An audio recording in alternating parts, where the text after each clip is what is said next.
Hello, everyone. Welcome to Constellation Interviews for our upcoming conference, October 5th to 8th in Virginia Beach. We're so excited. And you can find more information at our website, nasconstellations.org. But today, I am delighted to interview Chuck Cogliandro. Sorry, Chuck. Cogliandro. Cogliandro. Gee, I even practiced earlier. So the topic of his is how polyrhythmic drumming supports a facilitator's multidimensional awareness. And let's start off with the question of how your workshop helps with our theme, which is bridging the divide, healing the collective and personal soul. Sure. So actually, well, if it's okay with you, before we begin, I want to talk to teachers, if that's okay. So I want to thank Peter and Jamie Faust of the Constellation Approach, with whom my wife and I trained for 3 years. And we're very grateful for all the positive and wonderful changes it's brought about in our lives, as well as in our marriage.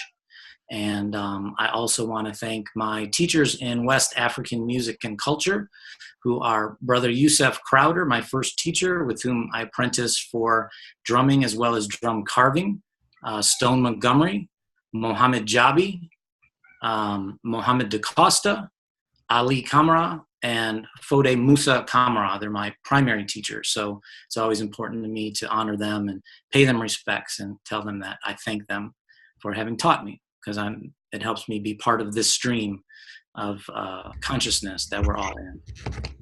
So as far as how the workshop supports the theme of the conference, Bridging the Divide, as far as the musical part goes, West African drumming music is ensemble drumming, where many different musicians, percussionists together play layers of rhythm, one on top of the other, on top of the other. And it was the same for me as it is for my beginning students, at least when I was first starting out, to just play one rhythm and hold that in time in the ensemble is challenging enough. Because when a counter rhythm comes in, being played against what you're playing, at first it feels and sounds like chaos and disruption, and it's something that you want to block out and try not to listen to and just concentrate on your own rhythm. So gradually, with experience and practice and good teaching, you learn how to relax and expand your listening and really open up your body so that you can hear not just your rhythm, but you can hear many rhythms all being played together in harmony.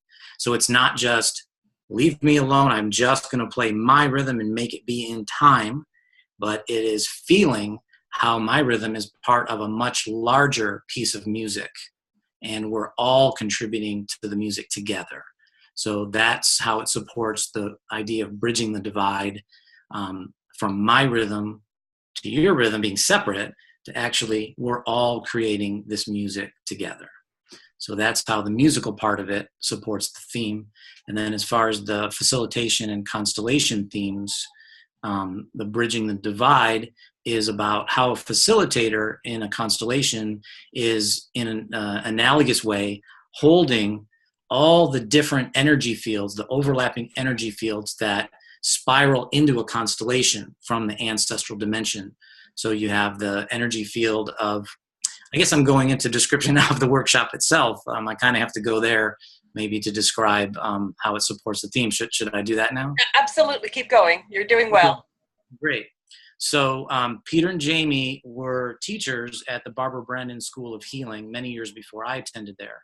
But I'm also trained by Barbara Brennan, so we share the background in energy healing. And they use the idea of energy fields in their teaching of the constellation approach. So it's very natural to me to consider all the many different overlapping energy fields that come present or are evoked in a constellation. So a client comes with a longing for healing, something that's unresolved. They come with a longing to reconnect. So that individual has an energy field that they bring to the group or to the seminar. So you start with that. And then within that client lives within their family of origin energy field. which is the energy field of their parents, their siblings, and all the threads of consciousness that came into the family through the father and the mother. So that's a larger energy field within which the client's field is nested. Surrounding the family of origin is the ancestral energy field, the large energy field within the whole within which the whole family lives. Now, there's also an energy field of all the participants that have gathered for that day in the group. They're all sitting in a big circle. So there's an energy field of what all these different people have brought from their families. So that's a big, very diverse energy field. And then around all of that is maybe the largest energy field of all, which is the soul field of all humanity. And doing the work as an individual contributes to the evolution of that big soul field of humanity. So that's the way Peter and Jamie teach, among many, many different things that they teach, but that's one aspect that they teach. So for a facilitator, it is important to be relaxed and to be open to allow a simultaneous awareness of maybe not every single one of those energy fields all the time, but at least 2 or 3 of them all the time, in addition to the facilitator's own energy field. Because of course we're human and we have had our own experiences in a family. So we're going to be touched sometimes, and sometimes really deeply, by the process of one client doing their own healing. So we also need to be juggling amongst all these different energy fields or all these different rhythms, our own feelings, our own process, our own container, what we're able to hold. So sometimes we're really touched by somebody who's able to go through a resistance, to open up their heart where it's been closed before, to get a glimpse of the soul agreement that they made with their mother or with their father or with a sibling. And so we have to also be aware when we're getting touched by that. So sometimes physically, if you're too close to the client and you're really getting touched by their heart opening, sometimes it's just a matter of taking a step back or a couple steps back and just collecting yourself so you're still remaining grounded within all these other energy fields. And then as a facilitator, it's also important to monitor all the representatives at the same time, all the different family members that are in the constellation, who is maybe still in a stuck place, who's ready to contribute the next piece to the client's opening or the client's healing. So there's so many different rhythms happening at the same time. So as a facilitator, if you just kind of go with one idea and stay with it, you might be on and you might be able to track that idea to the origin of this challenge for the client. But sometimes you might miss an important piece that a representative who's on the outside, maybe they're starting to open up, maybe they're starting to shift, maybe there's something coming in through them that's going to be the next important piece for that constellation. So having that relaxed, open, expanded awareness to be able to be maybe working with, just observing what 2 representatives, the dynamic is between them, but also peripherally noticing and feeling what the next representative might be willing to contribute. And then another thing that Peter and Jamie teach, which is so important, is to always be observing the people sitting around the outside in the circle, because somebody might get really strongly touched. The issue that the representative is working with might be very similar to some issue in their own life.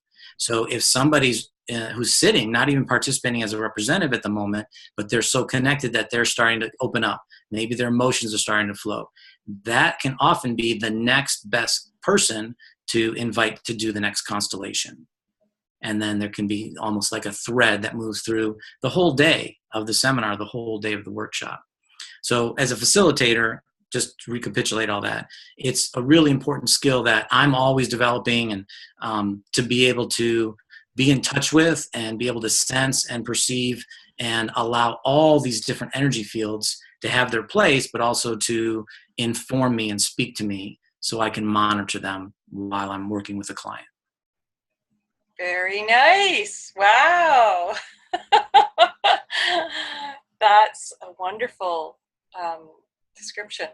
And so tell me how you have an example perhaps to show us about your drumming? Right, sure. So for 25 years as a musician, I've been immersed in the music and the culture of West Africa. and many different nations, but primarily my teachers have come from Guinea in West Africa. And in that culture, the music is just an essential element of life, everyday life for all the people, for celebration, but also very importantly to honor the ancestors, to remind the ancestors that they once were here on the earth plane with us, and they danced and they drummed and they sang and they celebrated. They're in another dimension now, so they can't do that because they're not in a body. So in a way, we can do that for them to remind them of what that's like, that joy and that celebration. So that was really my first training in what a lineage is like and what it can do and what it can provide, because my teachers have all received the music in oral tradition. It's all passed down from person to person to person for many, many centuries. So when I've learned from them, I've received this download of all of that culture and all of that spirit and all of that joy and celebration through the drumming and the singing and the music. So when I came to Constellations, it made really natural sense to consider how we all receive this transmission and this download of what we've inherited through our father and through our mother and their lineage. All the memories and all the attitudes and beliefs and values and all the unresolved material, you know, the difficult fates and the trauma that's still influencing us today. So in the music itself, like I said earlier, many different rhythm phrases are being played simultaneously. And as a beginner, if you're learning to play this music, it's difficult to not be in chaos. It's difficult to not want to block out some of the other rhythms and just concentrate on your own. So what I found is the practice of playing a rhythm on my left hand and a related but different rhythm on my right hand. And I used to play drum set, so I actually had an opportunity to play 4 rhythms at once, because you get to use your feet on a bass drum pedal and a hi-hat as well. And then if you can imagine, you can get all 4 of those rhythms going and then sing a 5th rhythm on top of that. So it's hard to imagine if you haven't done it before, and I couldn't do it when I first started out. But through practice, I'm a musician, so I practice. And so what I found was, through doing this practice, I developed a way to relax my thinking mind. I developed a way to relax my awareness so that my consciousness literally expanded to where I can hear more than one rhythm at the same time. So it's, you know, it's a skill like a lot of things, and it's not something that just anybody can do right away. But what I'm going to offer in the workshop is a beginning practice to do this. So what I brought just to show you, and you can do this with me if you like, Linda, you can just tap on your table or tap on your knees. A cowbell in one hand, and I have an egg shaker in the other hand, right? Uh-huh. Can you hear that? And then I have a stick, and I'm going to... So in the practice, you know, when people get into this, they might use a metronome, which creates just a steady beat. So the bell, I'm going to play the bell on my left hand. Can you hear that? Yeah. So if you like, on your left hand, you can just pat it on your knee or something. And see, I'm going to have a conversation with you throughout all of this. So eventually I'm going to have a conversation while I'm playing 2 different rhythms on each hand. So I'm going to begin to just play the egg shaker on the first of every 4 beats. So that's my right hand goes there. So are you able to do that? Yeah. So just your right hand on the first of every 4 beats. Is that okay? Oh, I'm not very good at this. Oh, good. So that's fine. If this is your edge, just stay here. And I'll count for you. You can go 1, 2, 3, 4. 1, 2. So your right hand is on every number 1, 2, 3, and your left hand continues steadily on all the numbers. Good thing no one's watching me. There'll be people watching you that watch the video. They can't see my lack of coordination. So if that's enough, just stay with that.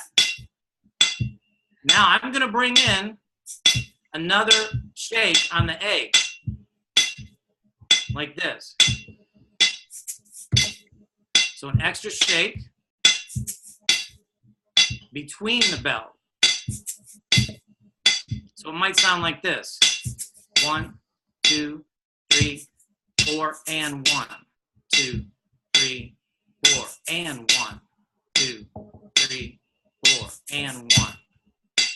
Are you able to do that? Yes. Surprising. So your right hand should play twice, and the left hand continues steadily. And 1. And 1. Now, if you're able to, keep that going, but just count the numbers on your left hand. 1, 2, 3, 4. 1, 2, 3, 4. 1, 2, 3, 4. 1, 2, 3, 4. 1, 2, 3, 4. Now I'm just going to go a little bit more involved with the shaker and keep the bell going.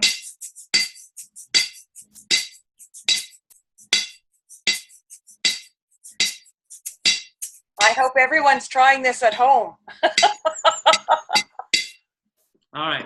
So that's a very beginning exercise for this practice to develop the ability to not focus on just one hand playing its rhythm and not just focus on the other hand playing its rhythm, but eventually being able to relax so that both hands are playing in their own space, but they're creating a new second rhythm together. And what we'll do in the workshop is we're actually going to get in a big circle and we're going to do some chanting of rhythm. We're going to step together in rhythm. And then eventually we'll also bring in hand claps. And so we'll have 3 layers of rhythm being expressed with our whole body. And we're going to create a rhythmic energy field. And the more people that are able to hold each layer, the more the whole field will grow in strength and be able to support everyone doing that. So those are kind of the general ideas and the general essence of what I want to offer for facilitators in the workshop. Excellent. Oh, that should be very exciting. I love your explanation. It's so clear. I could visualize the multi-layers and everything. It was very nice. Good, good. And but I also know that you are doing something about the opening ceremonies and things with Rani George. Tell us a little bit about that plan. Sure. So Melody Allen is also a graduate of Barbara Brennan School, and I knew her from studies there. We were in different classes, but we knew each other there at school. Back in, I think, December, she asked me if I would be interested in leading the subcommittee of the planning team for creating the opening and closing ceremonies and holding the sacred space for the gathering. And I was really excited about doing that because I love to create ceremony and ritual. And Rani George, a facilitator in DC, who's also a presenter at the workshop, she also wanted to be on the team. So she and I have partnered and worked very closely since January to create the opening and closing ceremonies and hold the sacred space for the gathering. There'll be something we offer at the plenaries each morning. Rani was able to create a relationship with a really powerful group from Hampton, Virginia, which is right near where the conference is being held, Virginia Beach. They're called the Wyanoke Association, and they're a group of cultural historians and performing musicians.